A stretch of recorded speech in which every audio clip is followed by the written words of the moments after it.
Halo Tribuners, selamat sore dan apa kabar Anda? Senang sekali saya Putri Utami kembali menyapa Anda di Ambon hari ini, edisi Kamis 29 Januari 2026, di mana selama beberapa menit ke depan kami akan menghadirkan sejumlah informasi terbaru dari beberapa daerah di Maluku untuk Anda.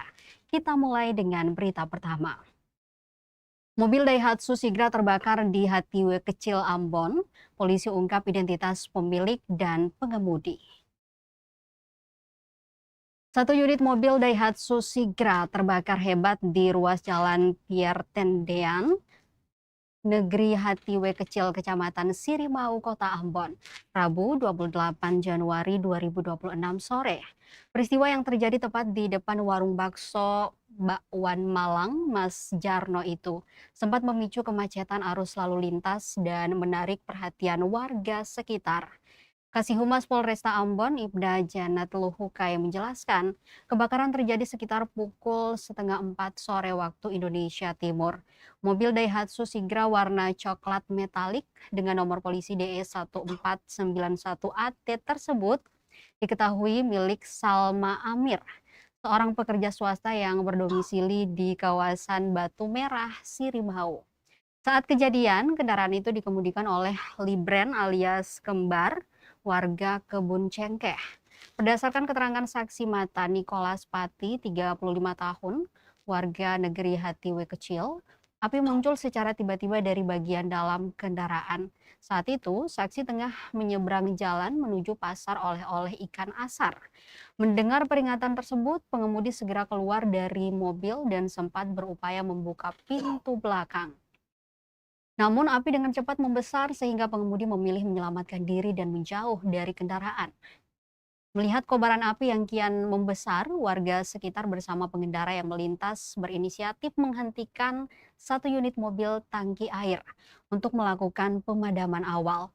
Upaya pemadaman kemudian diperkuat oleh petugas.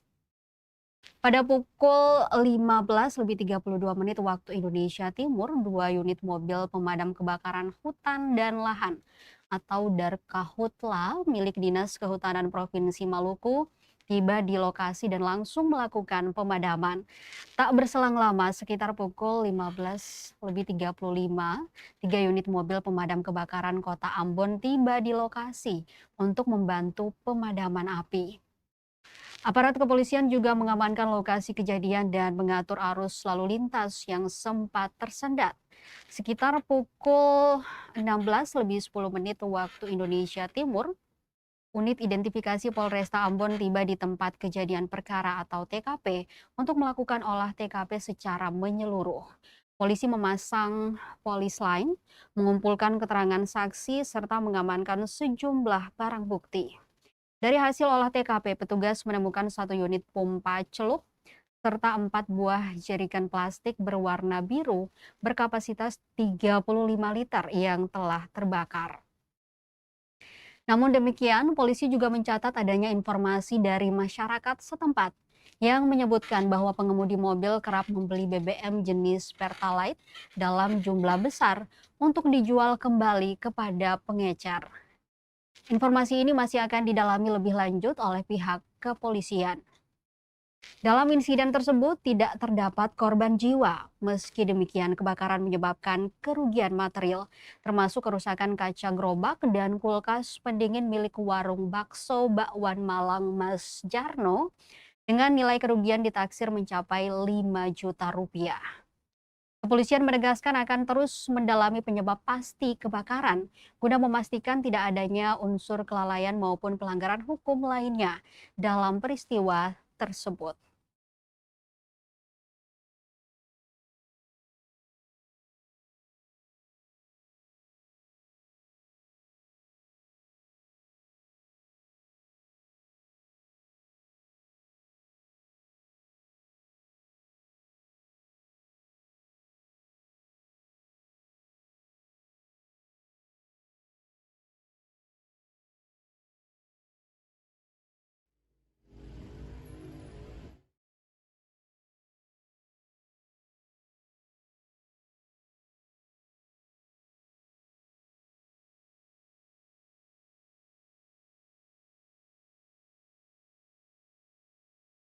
Mobil Sigra terbakar di Hatiwe kecil, polisi temukan jerigen BBM dan pompa.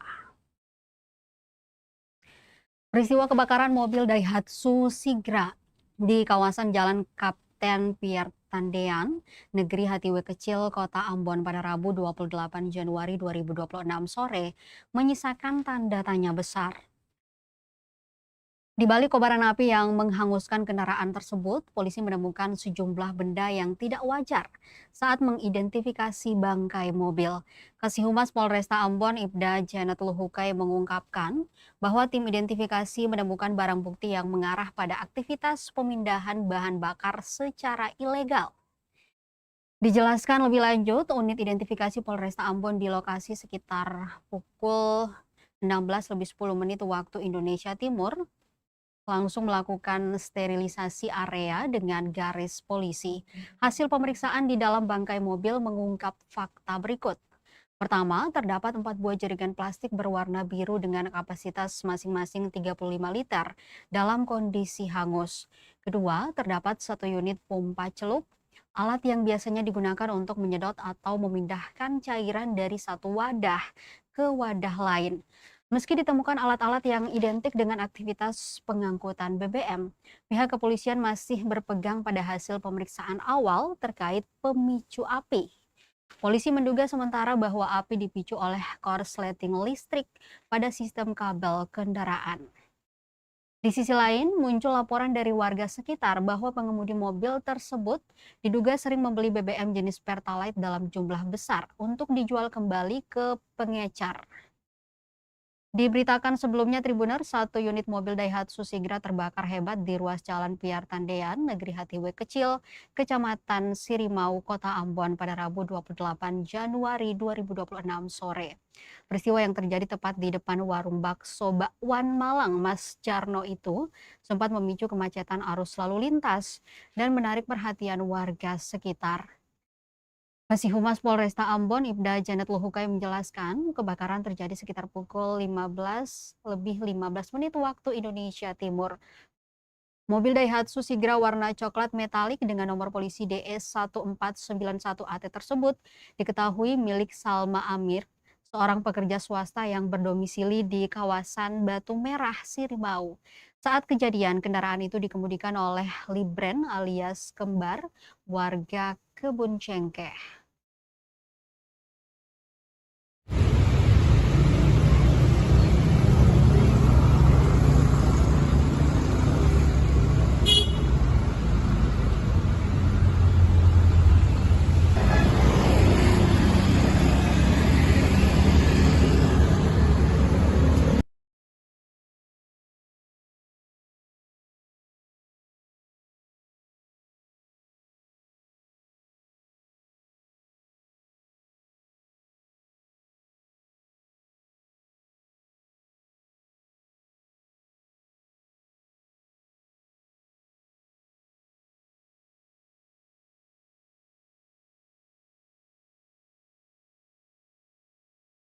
Tribuners, sepanjang 2025, pemerintah perbaiki 78 rumah tak layak huni di Ambon.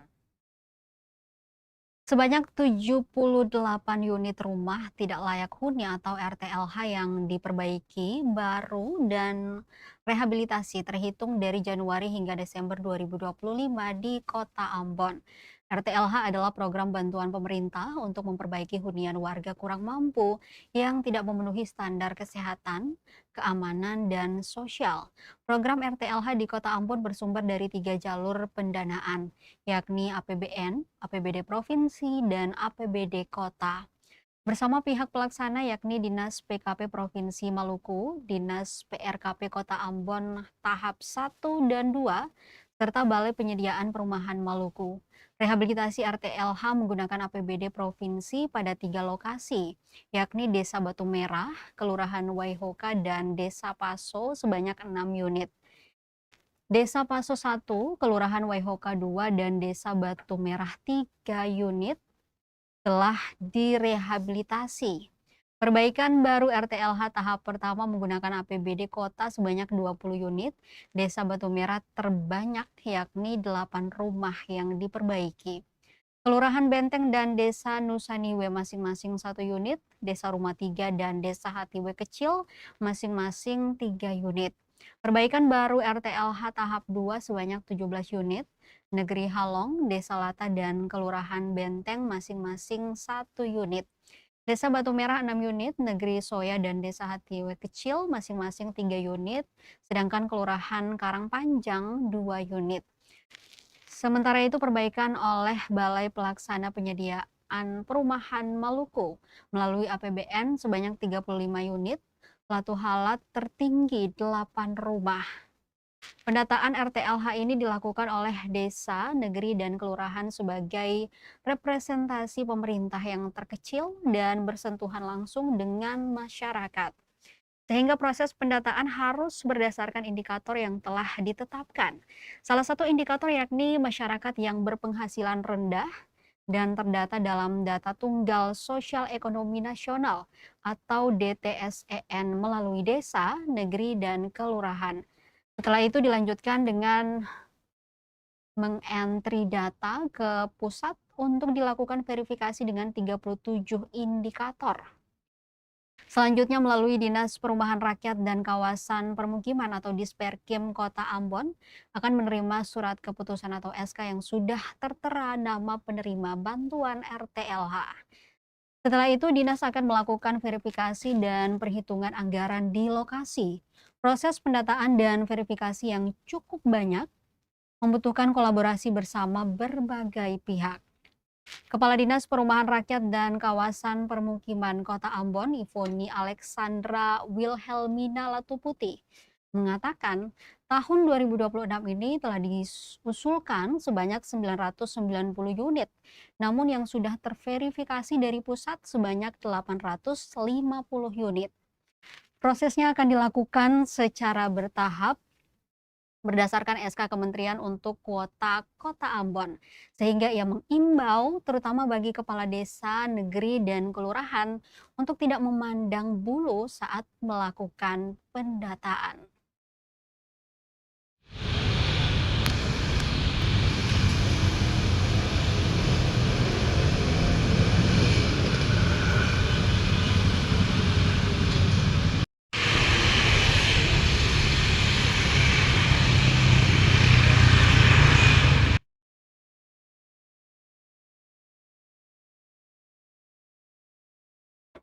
Kita ke Maluku Tengah, Tribuners, demo di Kejari Malteng, masa aksi soroti 2 proyek dari Pemda.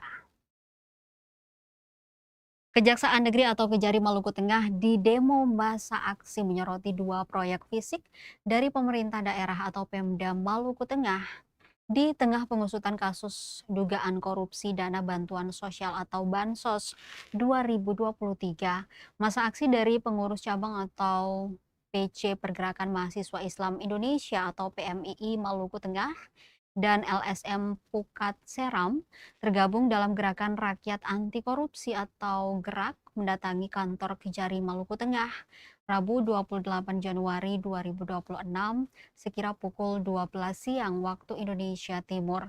Para pendemo mempertanyakan kerja-kerja aparat penegak hukum atau APH Kejaksaan soal pengusutan perkara dugaan tindak pidana korupsi dalam penyaluran bantuan sosial pada Dinas Koperasi dan UKM Maluku Tengah tahun anggaran 2023. Kasus tersebut telah bergulir sejak tahun 2025, di mana sejumlah saksi telah diperiksa berdasarkan surat perintah penyelidikan Kepala Kejaksaan Negeri Maluku Tengah. Kemudian Kejari Maluku Tengah meningkatkan status penyelidikan perkara dugaan tindak pidana korupsi dalam penyaluran bantuan sosial pada Dinas Koperasi dan UKM Maluku Tengah tahun anggaran 2023 ke tahap penyidikan. Berdasarkan surat perintah penyidikan, namun sayang di tengah proses pengusutan 2 paket proyek dari Pemda tersalur ke Kejari Maluku Tengah. Hal itu dibeberkan pendemo Ketua PC PMII Maluku Tengah Abdul Basir Pelupesi. Abdul Basir dalam orasinya meminta transparansi soal proyek yang bernilai ratusan juta ke Kejari. Ia juga meminta kejaksaan agar berani menyatakan bahwa dua paket proyek itu tidak ada hubungan dengan proses pengusutan kasus dugaan korupsi Bansos tahun 2023. Ia juga meminta agar kejaksaan menjelaskan kepada publik sebagai bentuk transparansi sehingga tidak ada perspektif negatif. Pasalnya, di tengah kondisi efisiensi, dua paket proyek tersebut masuk pada September 2025, padahal sejumlah pelayanan dasar tak terlayani dengan baik.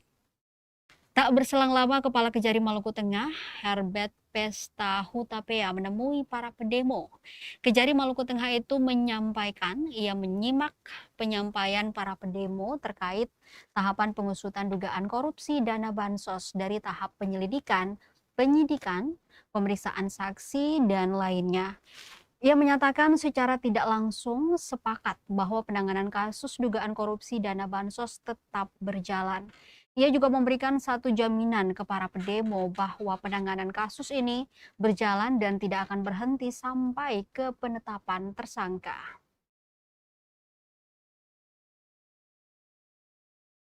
Ya, sementara begitu, sekian dari saya. Wallahul muwaffiq ila aqwamit thoriq. Wassalamualaikum warahmatullahi wabarakatuh. Masih banyak yang ingin kami sampaikan. Masih banyak kasus-kasus. Itu urusannya di Bapak.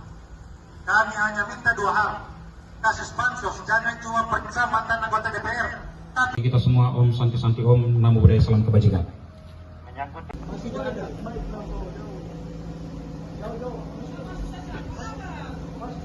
tertib ya. Kejari harus keluar, lalu memberikan statement bahwa dua paket proyek ini tidak akan melemahkan kebijakan daripada pihak Kejari tersebut. Lalu saya ingin pertanyakan juga kepada Kepala Kejaksaan Negeri Masoi, bahwa apakah Kejari melakukan pengusulan sehingga adanya paket dua proyek ini atau tidak? Kan proyek ini tidak datang begitu saja Bapak Ibu. Proyek ini tidak datang seperti angin, guntur, hujan maupun kilat. Apakah ini darurat? Loh, masih banyak pelayanan publik yang mogok karena tidak ada anggaran. Di tengah-tengah efisiensi anggaran, pemerintah daerah mampu memberikan ratusan juta kepada Kejari. Ada apa? Utang daerah sudah belum dilunasi karena apa? Tidak ada anggaran. Dampak daripada efisiensi yang terjadi di pemerintah pusat yang berdampak langsung kepada pemerintah daerah. Sehingga apa? Pemerintah daerah tidak mampu melunasi utang-utang yang ada di Kabupaten Maluku Tengah ini, Bapak Ibu sekalian. Tiba-tiba ada dua paket proyek yang masuk, Pak. Tentu kami tidak bisa menuduh. Karena secara logika tidak ujung-ujung juga tiba-tiba proyek masuk di kejaksaan. Kita tahu bahwa kejaksaan ini adalah instansi vertikal.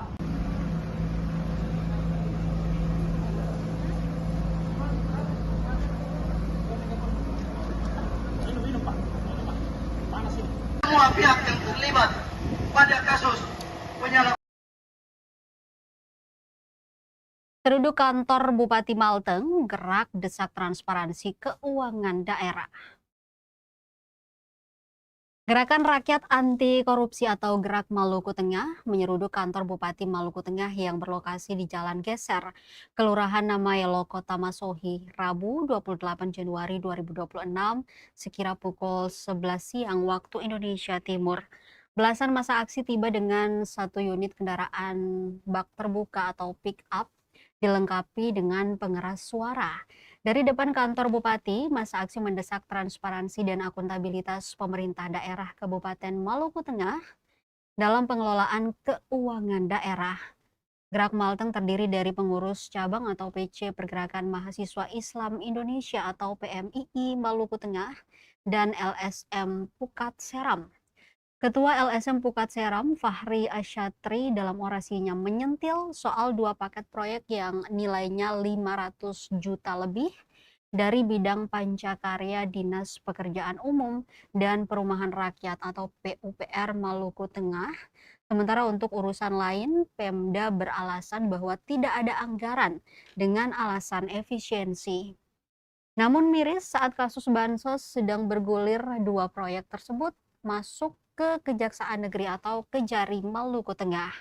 Fahri menyebut hal itulah yang membuat publik menaruh curiga penegak hukum meloloskan pejabat-pejabat tertentu dan mengorbankan pejabat-pejabat tertentu.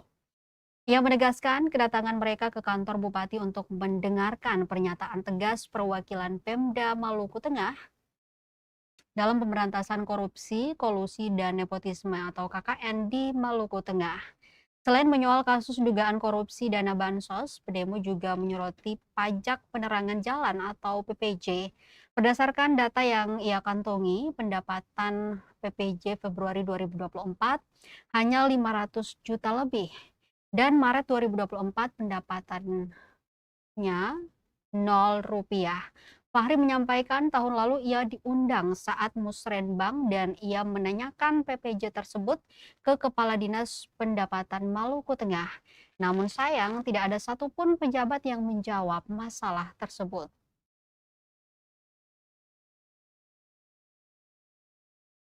Dengan nominal sebanyak 8,1 rupiah yang diperuntukkan oleh 358 penerima bantuan sosial di Kabupaten Maluku Tengah. Namun permasalahannya Bapak Ibu Saudara-saudara sekalian, tidak ada tahap-tahap verifikasi dan verifikasi yang dimana yang telah tertulis dalam undang-undang tersebut, saudara-saudara sekalian. Bangkit Bapak Ibu sekalian, Bupati selama hampir setahun ini berjalan membuka meresmikan. Kenapa kita harus melakukan audiensi dengan beliau? Karena beliau transparansi di pemerintah daerah Kabupaten Maluku Tengah. Tidak ada Bapak Ibu sekalian. Ini fakta. Dari PMI pernah melakukan audiensi dengan Pak Sekda. Kita pernah melakukan audiensi. Tanpa berbuang waktu lagi, saya memberikan kesempatan kepada ada permasalahan, ada yang menurut Kejari tidak memang sesuai dengan aturan-aturan pemerintah daerah, saudara-saudara sekalian. 2 paket proyek itu nilainya 500 juta lebih yang keluar dari bidang pancakarya di Dinas PU Malteng. Sementara untuk urusan-urusan yang lain, pemerintah daerah selalu beralasan bahwa tidak ada anggaran. Terjadi efisiensi, terjadi pemotongan dan sebagainya. Tetapi buktinya 2 paket proyek dari Pemda bisa masuk ke Kejaksaan Negeri Masawi di saat kasus bansos sedang bergulir. Kasus korupsi sedang berjalan yang berkaitan dengan pejabat-pejabat Pemda maupun pejabat di legislatif DPRD, tiba-tiba 2 paket proyek masuk. 1 rehab ruang Kajari, ratusan juta nilainya. 1 lagi rehabilitasi ruang aula kejaksaan, ratusan juta nilainya. Ketika masyarakat bayar pulsa listrik, itu otomatis terpotong 10%. Jadi kalau Anda isi pulsa 100.000, itu ada 10.000 yang terpotong. Anda lihat di bukti transaksi pembelian token, itu ada namanya PPJ, pajak penerangan jalan, itu nilainya 10%. Dia masuk ke kas PLN, lalu PLN store ke kas daerah. Tapi berdasarkan data yang kami kantongi, laporan realisasi anggaran pendapatan pajak penerangan jalan untuk tahun 2024, itu bulan Februari cuma 500 juta lebih, bulan Maret itu pendapatannya 0 rupiah. Bangkit Bapak Ibu sekalian, Bupati selama hampir setahun ini berjalan membuka meresmikan. Kenapa kita harus melakukan audiensi dengan beliau? Karena beliau transparansi di pemerintah daerah Kabupaten Maluku Tengah. Tidak ada Bapak Ibu sekalian. Ini fakta. Dari PMI pernah melakukan audiensi dengan Pak Sekda. Kita pernah melakukan audiensi.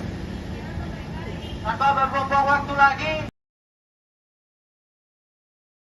Masih dari Maluku Tengah, Tribuners, kasus dugaan korupsi bansos 9,7 miliar, Kejari Malteng periksa 380 penerima. Belakangan diketahui, Kejaksaan Negeri atau Kejari Maluku Tengah telah memeriksa 380 penerima manfaat bantuan sosial atau bansos tahun anggaran 2023. Keterangan dari ratusan penerima bansos itu menjadi langkah pasti Kejaksaan dalam pengusutan kasus dugaan tindak pidana korupsi atau Tipikor Bansos pada Dinas Koperasi dan UMKM Maluku Tengah tahun 2023. Kepala Kejari Maluku Tengah Herbert Pesta Hutapea menegaskan bahwa perkara dugaan Tipikor itu tetap berjalan. Hal itu ia sampaikan di hadapan para pendemo di halaman kantor Kejari Maluku Tengah, Rabu 28 Januari 2026. Ia memastikan Kejaksaan Negeri Maluku Tengah melakukan penegakan hukum berdasarkan peraturan dan undang-undang atau regulasi yang berlaku. Herbert Pesta Hutapea juga memberikan jaminan untuk para pedemo bahwa penanganan kasus bansos tetap diproses. Dirinya meminta agar diberikan waktu lantaran penerima bansos mencapai 538 penerima yang tersebar di berbagai daerah baik dari Kota Masohi, Pulau Seram, Saparua, Lehitu, Salahutu, dan Banda. Dirinya menegaskan bahwa Kejari tidak dapat diintervensi atau didesain terkait apapun. Ia menegaskan bahwa pihaknya melakukan penegakan hukum berdasarkan prosedur. Ia pun meminta agar para pendemo melakukan pengawasan dalam proses pengusutan perkara ini.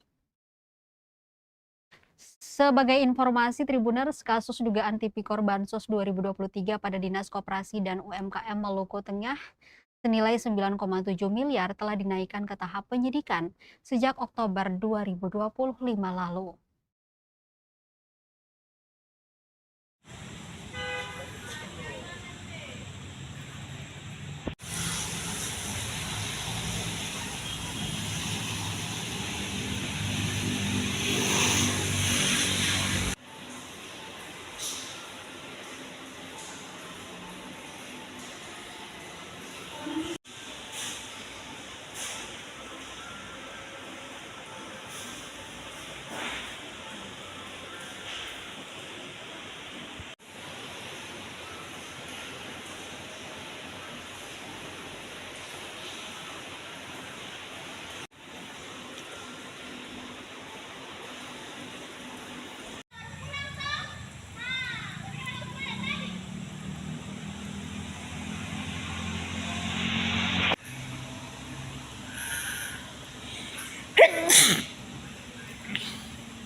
Penanganan bansos ini berjalan dan saya bisa memberikan suatu jaminan kepada teman-teman.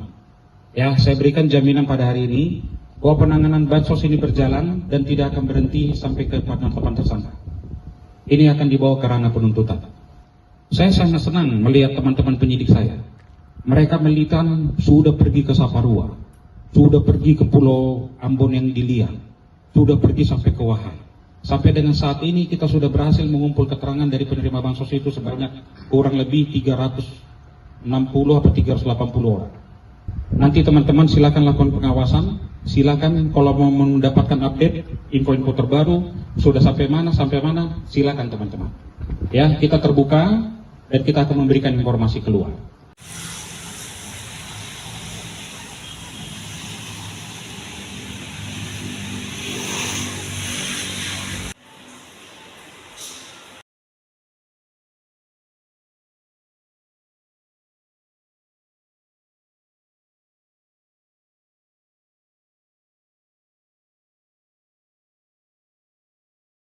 Kita ke berita terakhir Tribuners, 150 peserta ikut pencak silat Bupati Kap 1 Pamahanunusa Malteng.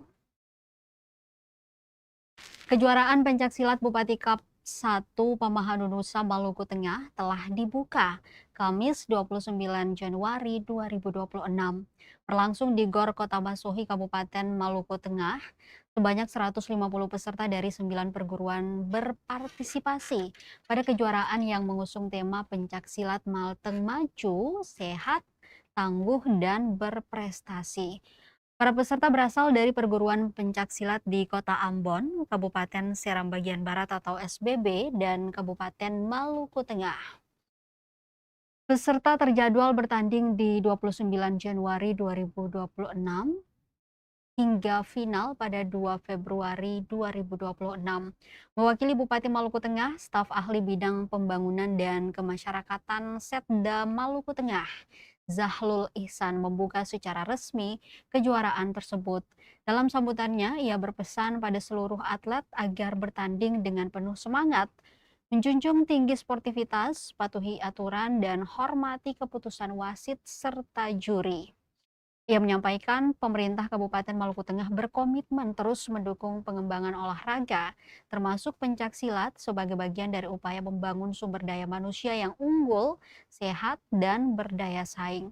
Sementara itu, Sekretaris Ikatan Pencaksilat Indonesia atau IPSI Maluku, Fajar Tanasi menyampaikan harapannya agar kejuaraan tidak hanya sampai di Maluku Tengah, namun berlanjut sampai ke tingkat provinsi. Ia juga berharap agar cabang olahraga atau cabur pencaksilat lebih diperhatikan guna melahirkan prestasi terbaik di tingkat kabupaten atau kota. Menjelang Popmal 2026, Fajar Tanasi juga menitipkan pesan kepada pengurus IPSI Kabupaten Kota agar membuat turnamen kejuaraan. Selamat pagi, Assalamualaikum.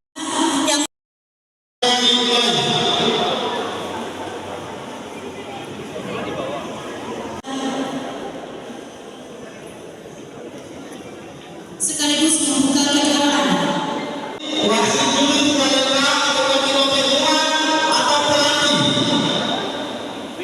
Terima kasih. Assalamualaikum.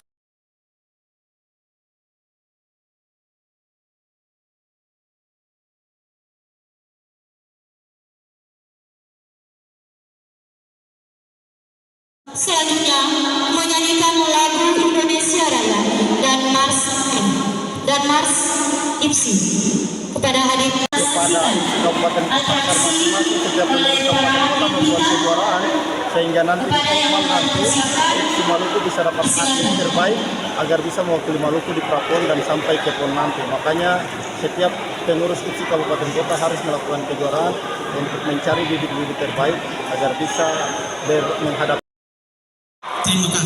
Terima kasih. Assalamualaikum.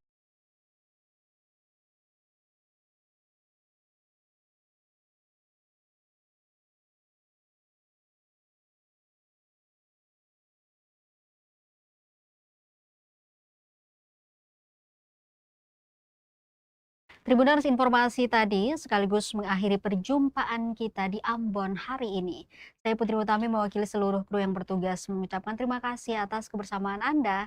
Selamat sore, sampai jumpa dan amato. Download Tribun X sekarang, menghadirkan lokal menjadi Indonesia.